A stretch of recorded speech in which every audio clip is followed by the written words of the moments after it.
Most people misunderstand self-control. So here's what you need to know to give yourself a better chance with your habits.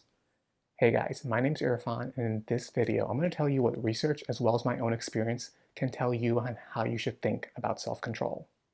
The traditional concept of self-control is what's called response inhibition. That is using effort or willpower to resist temptation.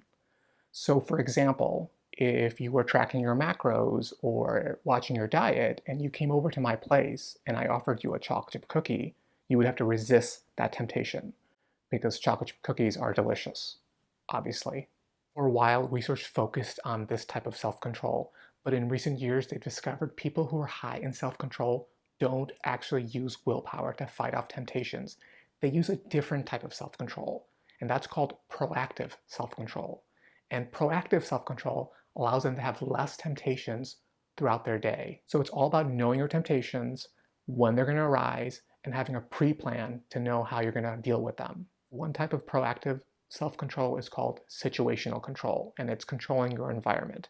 So a great example for you guys comes from my life is I had a bad habit of looking at my phone at night and in the morning. Probably something you can relate with as well. So what I did was I took my charger and I put it outside my bedroom. So it's in the hallway. It's been in the hallway for over a year now, and it makes the biggest difference. The temptation to look at my phone is gone because the temptation is gone.